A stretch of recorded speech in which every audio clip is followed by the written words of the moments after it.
The first thing they don't tell you about chemotherapy is how cold the room is.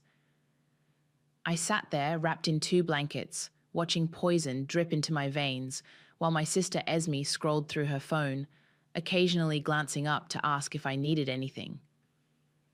My name is Sandra, and 6 weeks ago I was diagnosed with stage 2 breast cancer. The news hit like a freight train, but I refused to let it derail my life. My daughter Sadie needed me to be strong, and that's exactly what I plan to be. You should let me handle the bills while you focus on getting better, Esme said, not looking up from her screen. I can keep track of everything, make sure nothing falls through the cracks. I hesitated. Esme and responsibility had never been close friends, but she seemed different lately, more mature, more present. I don't know. Come on, sis, you're fighting cancer. The least I can do is help with the boring stuff. She reached over and squeezed my hand. Besides, what if something happens and you're too sick to deal with it? Sadie needs someone looking out for her future. The mention of Sadie made me pause. My 13-year-old was everything to me, and her college fund was my pride and joy. 12 years of careful saving, making sure she'd have opportunities I never had. Just the regular bills, I finally agreed. The mortgage, utilities, nothing else. Esme beamed. You won't regret this.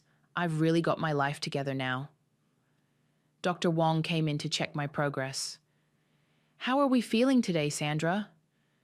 Like I could run a marathon, I joked weakly. She smiled, checking my charts. The fatigue is normal. Your numbers look good, though. Where's Devon today? Work meeting, I said, ignoring the slight sting. My husband had been increasingly absent lately, citing project deadlines. That evening, Devon came home late, carrying takeout. Sorry I missed the session. How'd it go? Fine. Esme was there. I watched his face carefully. She offered to help with the bills while I'm sick. Something flickered across his expression. Relief? That's thoughtful of her. Might be good to have the help. 3 weeks later, I woke up early, nauseous from the previous day's treatment. Unable to sleep, I decided to check our accounts online, something I hadn't done since giving Esme limited access. The screen loaded. I blinked, thinking the chemo was affecting my vision. The numbers couldn't be right. I refreshed the page. Our savings account, Sadie's college fund, was empty. My hands shaking, I called the bank. There must be some mistake, I said, my voice trembling. No mistake, ma'am. The transfers were authorized using your access codes. Multiple withdrawals over the past 2 weeks. I hung up and drove straight to Esme's apartment, still in my pajamas. She opened the door wearing designer clothes I'd never seen before. Where is it? I demanded, pushing past her. Sandra, calm down. You look terrible. Should you even be driving? The money, Esme. Sadie's college fund. Where is it? She sat down, her face crumpling into familiar tears. I'd seen this expression countless times growing up, whenever she needed to escape consequences. I was desperate, she whispered. My business opportunity. I needed startup capital, but I'll pay it all back, I swear. Double even. This investment is guaranteed. Guaranteed? My voice sounded strange, distant. You stole my daughter's future on a guarantee? Borrowed, she corrected, wiping her eyes. I borrowed it. You're my sister. We're family. And family helps each other, right? I stared at her, this woman I'd grown up with, shared secrets with, trusted despite everyone's warnings. How much? She wouldn't meet my eyes. All of it. The room spun. 12 years of savings gone in 2 weeks. While I lay in a hospital chair fighting for my life, my sister had betrayed me in the worst possible way. I'm calling the police, I said, pulling out my phone. Esme grabbed my arm. Wait, talk to Devon first. He understands. He knows this is for the best. I froze, her words hitting me like a physical blow. What do you mean Devon knows? She covered her mouth, realizing what she'd revealed. But it was too late. I'd seen the truth in her eyes. Sandra, please, she started, but I was already walking out the door.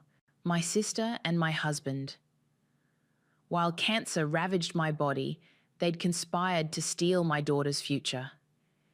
As I drove home, my hands gripping the steering wheel so tight my knuckles turned white, one thought crystallized in my mind. This betrayal would cost them everything. I just didn't know yet how I'd make them pay. I found Devon in his home office, typing away like it was any other morning, like he hadn't helped steal our daughter's future.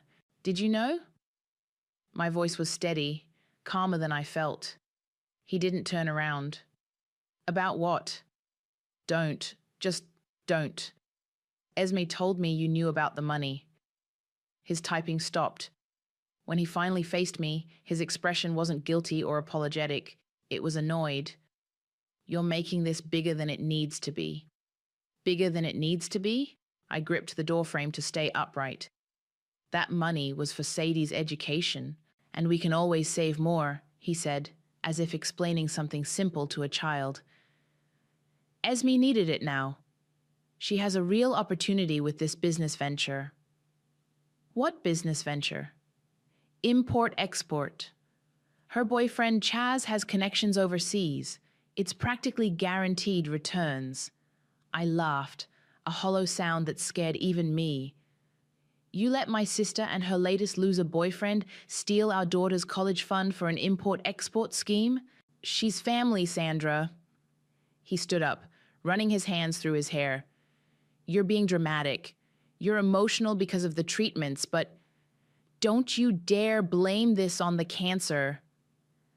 I stepped closer, forcing him to look at me. Did you help her set up the transfers? His silence was answer enough. I trusted you, I whispered. Both of you. Look, he sighed. What's done is done. You're strong. You'll bounce back. Esme needed this chance more than we need a safety net. The casual way he said it, like he had any right to make that decision, made something snap inside me. More than our daughter needs an education? We have years to rebuild the fund. Besides, he checked his phone, Esme's hosting a small dinner tonight to discuss the business plan. Once you see the potential...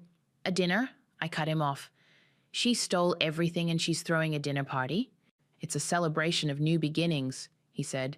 She wants to share her vision, show you it wasn't a mistake. I stared at him, this stranger wearing my husband's face. And you expect me to attend? It would mean a lot to her, to both of us. My phone buzzed, a text from Esme. Dinner at 7, wearing my new Gucci dress. Can't wait to share the amazing news. Fine, I said quietly. I'll be there. Devon looked relieved. You'll see. This is good for everyone. I left him to his delusions and drove to the bank. The teller's face was sympathetic as I requested all recent transaction records. Mrs. Morgan? She called as I turned to leave. There's something else you should know. A new business account was opened last week. By whom? She slid a paper across the counter. There it was in black and white. Future Ventures LLC. Joint account holders. Devon Morgan and Esme Morgan. I clutched the paper, my vision blurring. Not just theft, but premeditated betrayal. They'd planned this, created a company, while I was fighting for my life.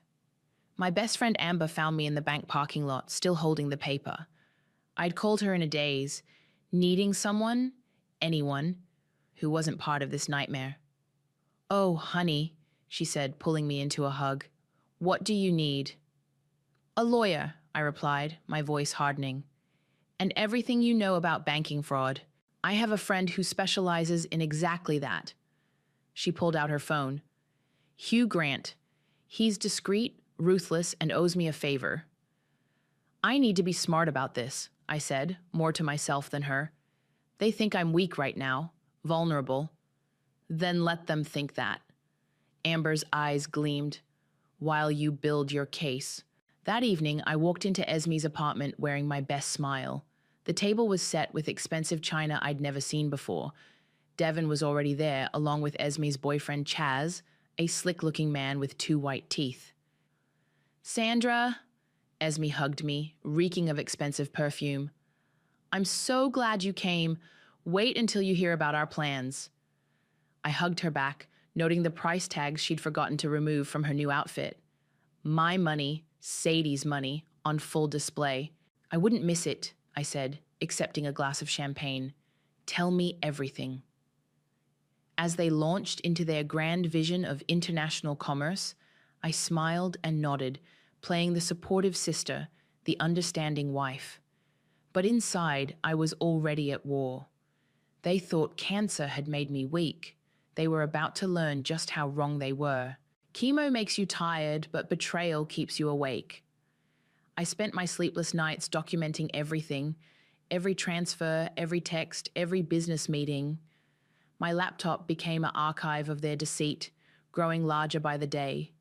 Hugh's office was exactly what you'd expect from a high-powered lawyer, all leather and mahogany. He reviewed my evidence with sharp eyes while I tried not to fidget. This is methodical work, he said, closing my laptop. Most clients come in emotional. You came in prepared. I have a lot of time to think between treatments. He leaned forward. The joint LLC account is particularly damning. It shows premeditation, conspiracy. Have you spoken with the bank's fraud department? Meeting them today? I checked my watch. In an hour, actually. Good. I've already filed for emergency account freezes. We'll need proof of medical bills, proof the money was designated for your daughter's education. A knock interrupted us. Amber poked her head in. Sorry I'm late.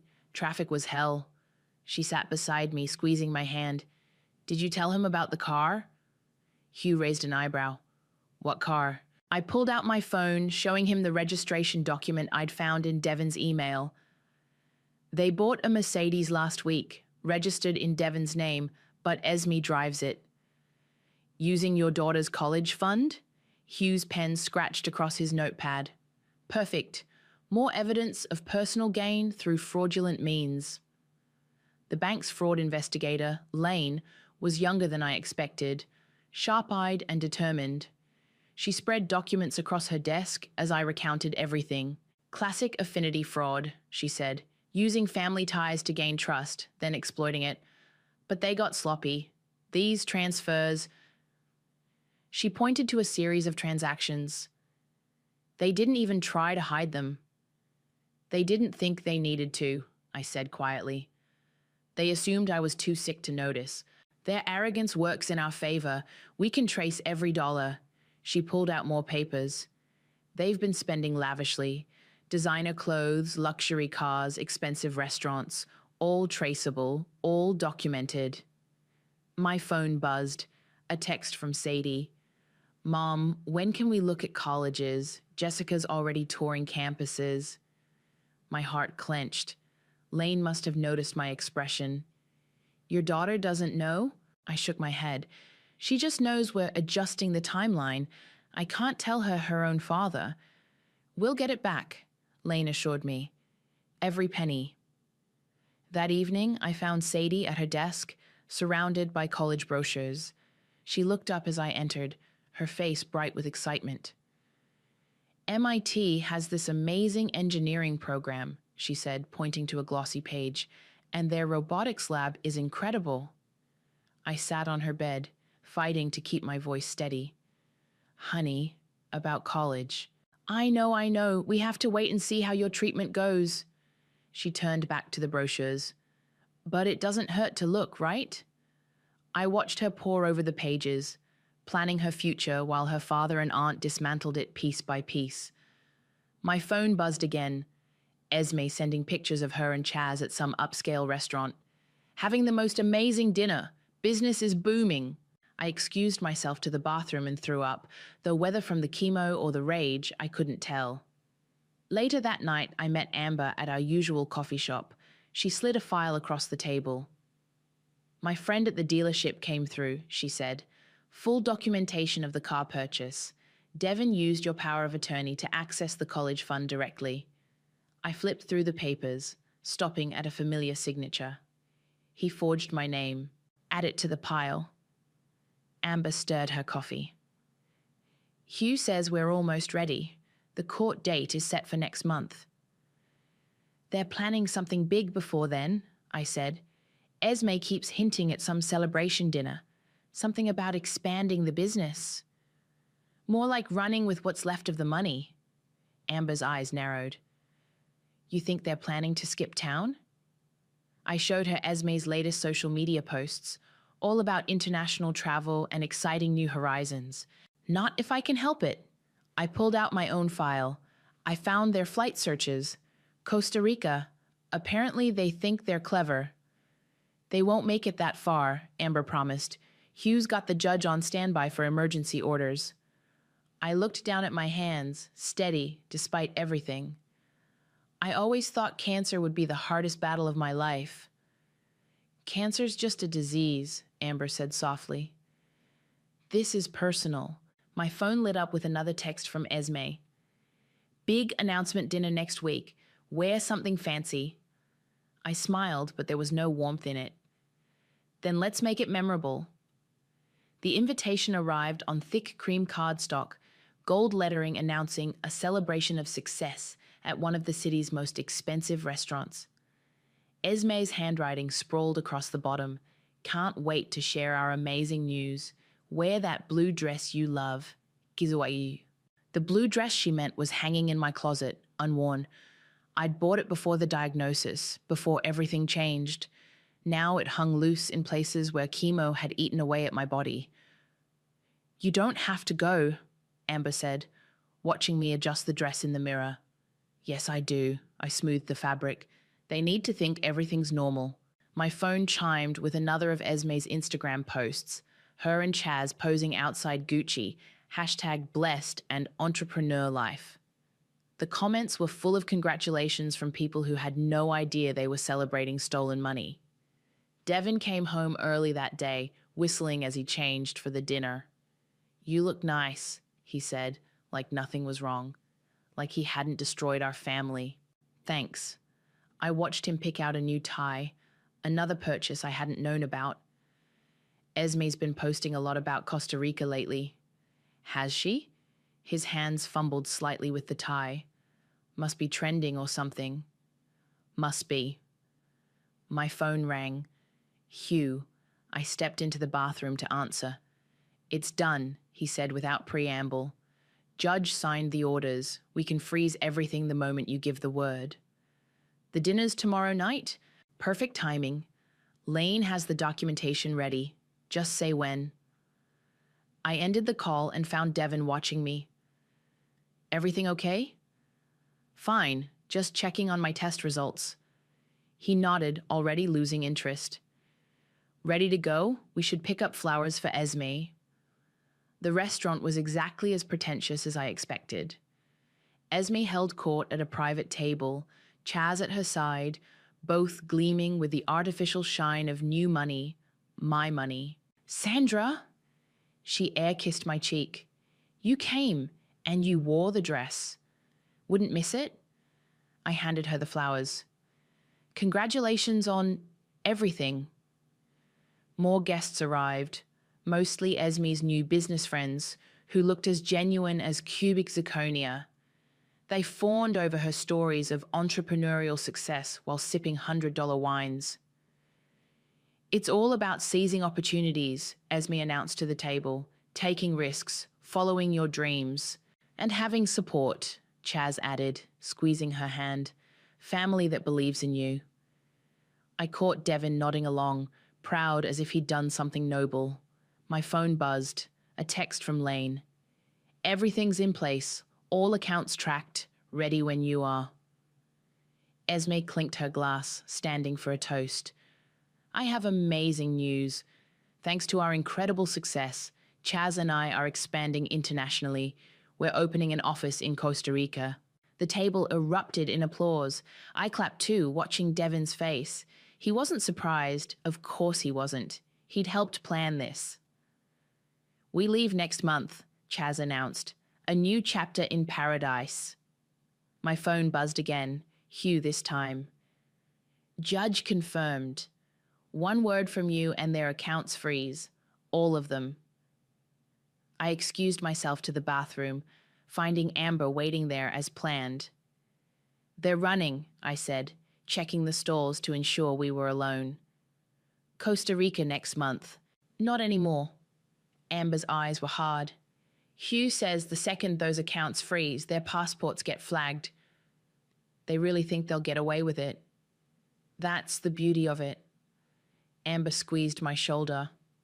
"Their arrogance makes them sloppy. Every post, every purchase, every transfer, it's all evidence." Back at the table, Esme was glowing, describing their beachfront office plans. Devin kept glancing at his phone, probably checking flight details. "A toast," Chaz called out, raising his glass. "To new beginnings." I raised my water glass, smiling as they all drank. My phone lit up with another Instagram notification, Esme posting a photo of us all, captioned, "Family is everything. Sir blessed calm new chapter, Costa Rica bound." "Sandra," Esme turned to me, eyes shining with false sincerity. "I know things have been tough with your treatment, but I hope you know everything I do for family." I thought of Sadie at home, still believing in her future, still trusting her father. I thought of all the nights I'd spent sick from chemo while they planned their escape with my daughter's money. "Of course," I said softly. "Family is everything." Tomorrow, they'd learn exactly what that meant, but tonight, I'd let them celebrate. Let them think they'd won. After all, the best revenge is served at room temperature, with a side of justice. Hugh's office buzzed with quiet intensity as Lane spread documents across the conference table. Each paper represented another betrayal, another piece of evidence against my sister and husband. 12 separate accounts, Lane said, pointing to a diagram. All linked, all funded with your money. They got creative with the transfers, I'll give them that. But not creative enough, Hugh added, signing court orders. The freeze hits at 7 p.m. tomorrow during their farewell dinner. Every account, every card, everything. My hands shook slightly as I signed the final papers. "And their passports?" "Flagged." Lane checked her tablet. "Border control's been notified. The second they try to leave the country, they'll be detained." Amber arrived with coffee and more files. "You need to see this," she said, pulling up emails on her phone. "Devin's been talking to a divorce lawyer." My stomach dropped. "What?" "He's building a case," she continued, her voice tight with anger. "Claiming your illness has made you mentally unstable. He's after custody of Sadie." The room spun. I gripped the table, willing myself not to be sick. "When?" "He has an appointment next week after their planned departure date." Amber's face softened. "He was going to leave you sick and alone, then take Sadie." Hugh's pen scratched sharply across paper. "This changes things. We need to move faster." He turned to Lane. "Can we push up the timeline?" "The accounts are ready," she confirmed. "We can freeze them tonight if needed." "No," I said, straightening up. "Let them have their dinner. Let them think they've won. I want to see their faces when it all falls apart." My phone chimed. Esme sending party details for tomorrow night. "Wearing my new Prada. Bring Sadie. She should be part of the celebration." "She wants Sadie there?" Amber's voice dripped with disgust. "Of course she does." I showed them Devin's responding text. "Perfect timing. Everything's ready." They were going to take her tomorrow night, Lane realized, right after the dinner. "Well," Hugh said, straightening his tie, "they're in for quite a surprise instead." I drove home in a daze, my mind racing. In the driveway, I found Sadie sitting on the porch steps. "Mom?" Her voice was small. "Is it true we can't afford college anymore?" My heart stopped. "Who told you that?" "I overheard Dad on the phone. He said something about funds being temporarily relocated." She looked up at me, eyes wide. "But it's coming back, right?" I sat beside her, pulling her close. "Listen to me. Your future is secure. I promise you that. No matter what happens tomorrow, remember that I will always protect you." "What's happening tomorrow?" "A dinner. Your aunt's celebrating her new business. The one Dad helped with?" She picked at her shoelaces. He seems really excited about Costa Rica. I froze. What about Costa Rica? He's been looking at schools there, international schools. She shrugged. I thought maybe we were moving. The pieces clicked into place. Not just stealing the money, not just planning divorce. They were going to take my daughter to another country. While I was sick, while I was vulnerable. My phone buzzed again, Devon. Picking up Sadie's passport from expedited processing. Everything set for tomorrow. I held Sadie tighter, my resolve hardening. How about you sleep at Aunt Amber's tonight? She's making those cookies you love. Really? On a school night? Really? I'll pick you up tomorrow before the dinner. After dropping her off, I met Lane at a coffee shop. She had more papers, more evidence of their plans. Private school applications, she said, sliding them across the table. Residence permits. They've been planning this for months. While I was in chemotherapy, I said, my voice hollow. While I was fighting for my life, they were planning to steal my daughters. But we caught them. Lane's eyes were fierce. We have everything. The money trail, the fraudulent transfers, the forged documents, and now attempted parental kidnapping. My phone lit up with messages from both of them. Esme, can't wait for tomorrow. Family means everything. Devon, make sure Sadie dresses up. It's a special night. I turned off my phone, suddenly calm. Tomorrow, they would learn what family really means. Tomorrow, they would understand exactly what happens when you try to steal a mother's child. They think cancer made me weak, I told Lane. They're about to learn it made me unstoppable. The restaurant glittered with false promises, just like my sister's smile. Esme stood at the entrance in her new Prada dress, greeting guests like a queen at court. Chaz hovered nearby, checking his phone every few minutes. Sandra, Esme hugged me tight. Where's Sadie? She's not feeling well, I lied smoothly. Staying with Amber tonight. Devon's face tightened. You didn't tell me that. Must have slipped my mind during chemo. I smiled sweetly. You know how forgetful I've been lately. The private dining room was decorated lavishly, champagne flowing, expensive centerpieces on every table. My daughter's future scattered across the room in crystal glasses and silk tablecloths. 7 minutes, Lane texted from her position at the bar. Hugh sat in a corner booth, pretending to work on his laptop. Esme clinked her glass, drawing everyone's attention. Thank you all for coming tonight. We have such exciting news to share. Chaz wrapped his arm around her waist. Thanks to our amazing success with future ventures, we're expanding internationally. Costa Rica, Esme beamed. We leave next week, and we couldn't have done it without the support of family. She raised her glass to Devon. Some people just understand the importance of seizing opportunities. 6 minutes. Devon stood up, joining their toast. To new beginnings and fresh starts. Speaking of fresh starts, Chaz announced, Esme and I have another surprise. He dropped to one knee, producing a ring that probably cost 3 months of Sadie's tuition. Will you marry me? The room erupted in applause as Esme squealed, yes. I checked my watch. 5 minutes. We'll have the wedding in Costa Rica, Esme gushed. On the beach. Everyone here is invited, of course. 4 minutes. Devon caught my eye across the table, his expression almost apologetic. Almost, but not quite. He had no idea his passport had already been flagged, that his carefully planned escape was about to implode. 3 minutes. Sandra, Esme called out, would you make a toast? As my sister, it would mean so much. 2 minutes. I stood slowly, raising my water glass. The room quieted, all eyes on me. Esme beamed, drunk on success and champagne. Devon checked his phone one last time. 1 minute. To my sister, I started, my voice clear. Who taught me that family means everything? Esme wiped away fake tears. Who showed me, while I was fighting cancer, just how far people will go when they think you're too weak to fight back? The smile froze on her face. To my husband, who planned to take my daughter to another country while I was too sick to stop him.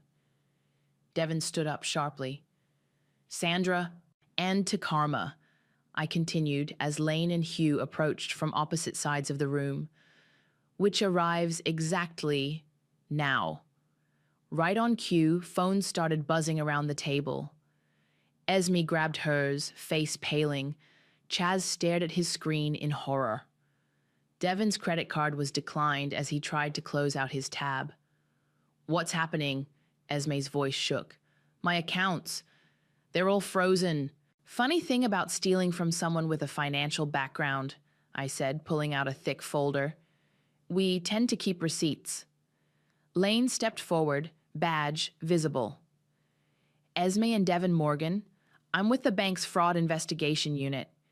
We need to discuss some concerning transactions." "This is ridiculous."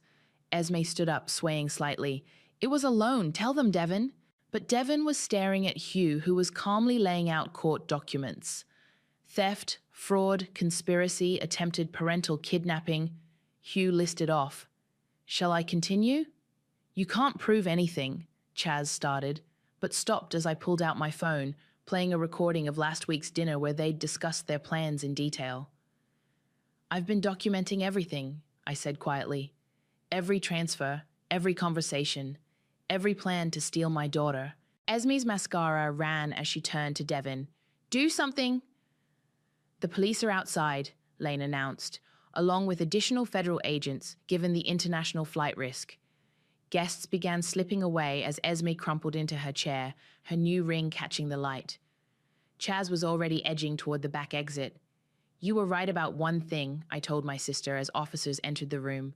"Family is everything. That's why I'm making sure you pay for trying to steal mine." Devon reached for me. "Sandra, please, we can explain. Save it for the judge." I stepped back as Lane began reading their rights. "Oh, and Esme? That Prada dress you're wearing? I want it back. It was bought with my daughter's college fund." I walked out of the restaurant into the cool night air, leaving behind the sound of handcuffs clicking shut. My phone buzzed. A text from Amber. "Sadie's safe. She's asking about MIT again." I smiled, finally feeling truly strong for the first time since my diagnosis. Cancer couldn't break me, and neither could they. The police station hummed with late-night activity as Lane led me through the interview process. Behind the two-way mirror, I could hear Esme wailing about family loyalty while Devon demanded his lawyer. "We found the passports," Lane said, spreading photos across the table. "Sadie's was hidden in Devon's office safe. Expedited processing, departure scheduled for tomorrow night." My hands shook as I picked up my daughter's passport. They really were going to take her. But they didn't. Lane squeezed my shoulder. "We've frozen every account, including 3 we didn't know about before tonight. The total amount stolen..." She slid over a document. I stared at the number. "That's more than Sadie's college fund.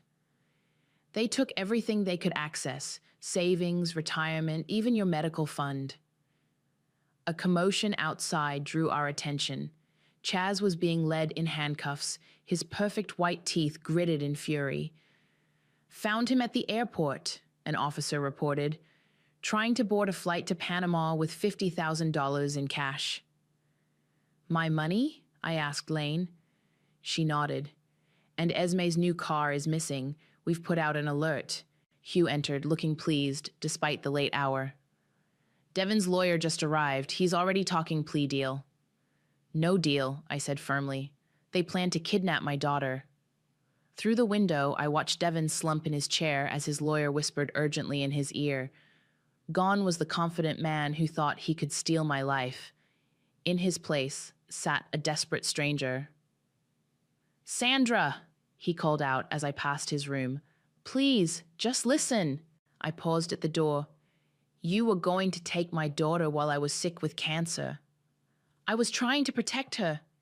He leaned forward, desperate. "You're not thinking clearly. The treatments, the stress of having my husband and sister steal everything while planning to kidnap my child." I stepped closer. "You're right. That has been stressful. We can fix this," he pleaded. "I'll pay it all back. We can start over. Start over? I laughed coldly. You chose her. Now you get to share her consequences. In the next room, Esme had stopped crying. Her makeup streaked across her face. It wasn't supposed to be like this, she whimpered as I entered. How was it supposed to be? I sat across from her.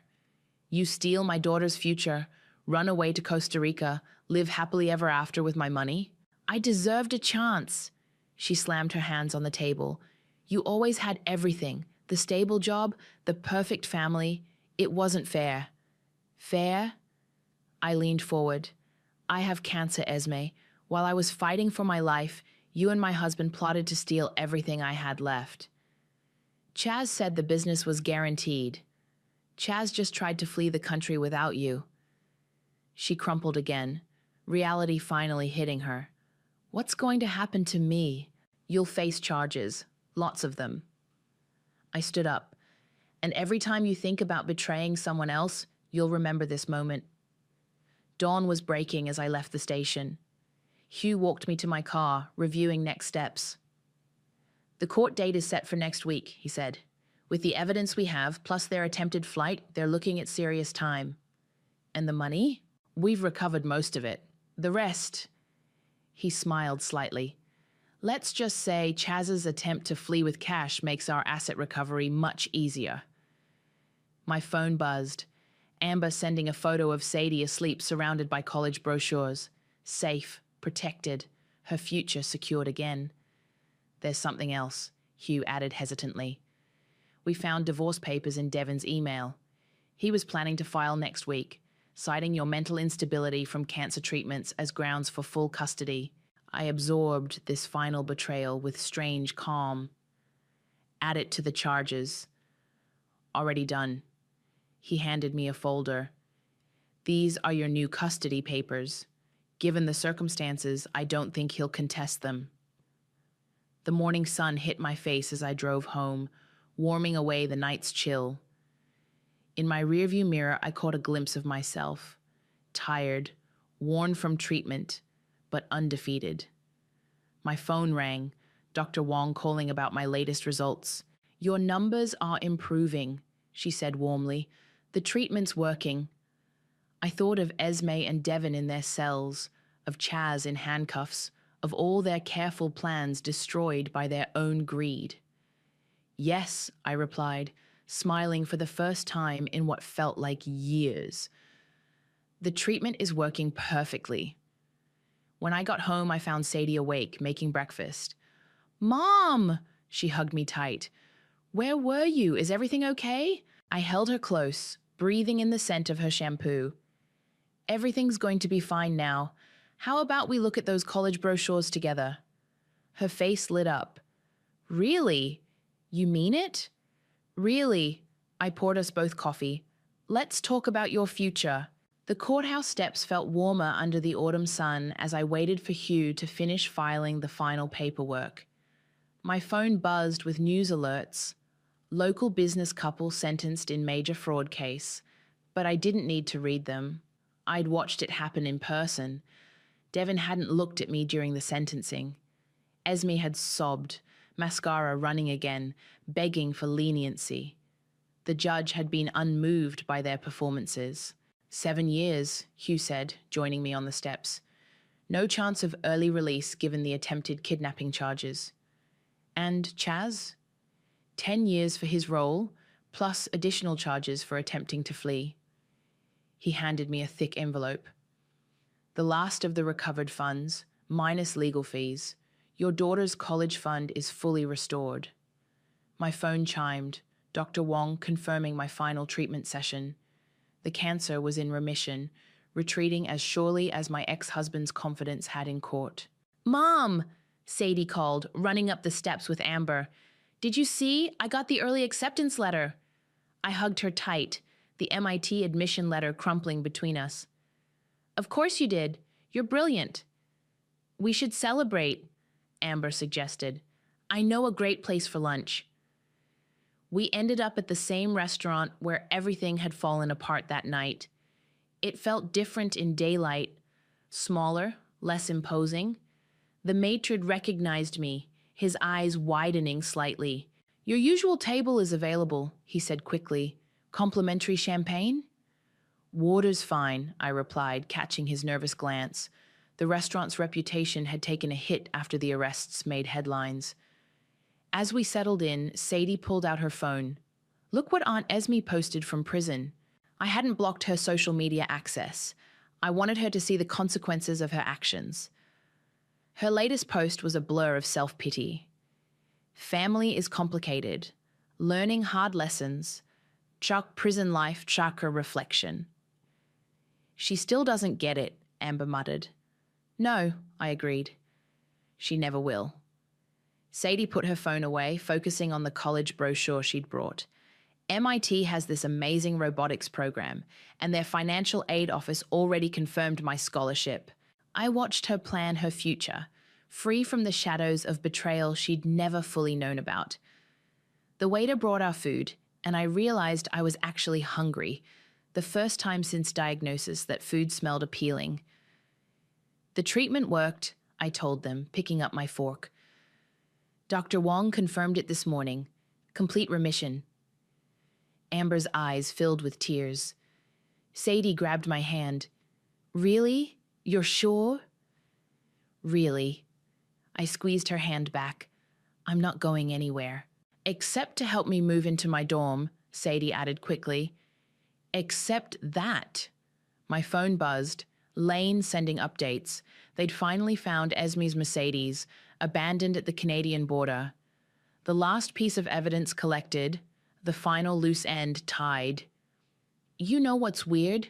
Sadie said, picking at her salad. "Dad hasn't tried to contact me since everything." "He's not allowed to," I reminded her gently. "The restraining order." "I know." She straightened her shoulders. "And I'm glad. What they tried to do, I wouldn't have forgiven them either." The sun streamed through the windows, catching the edge of my water glass.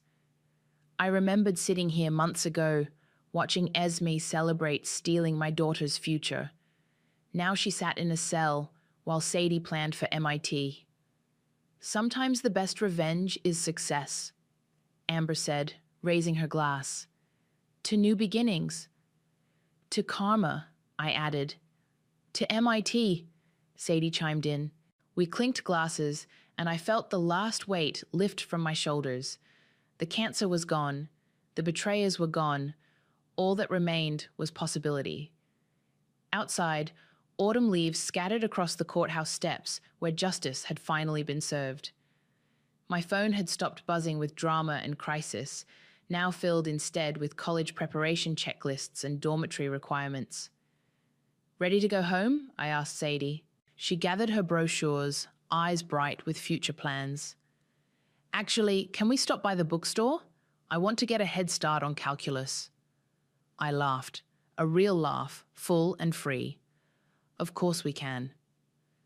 As we walked to the car, I caught my reflection in a store window.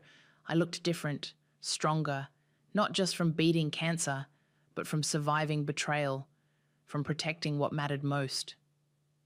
"Mom!" Sadie called from ahead. "You coming?"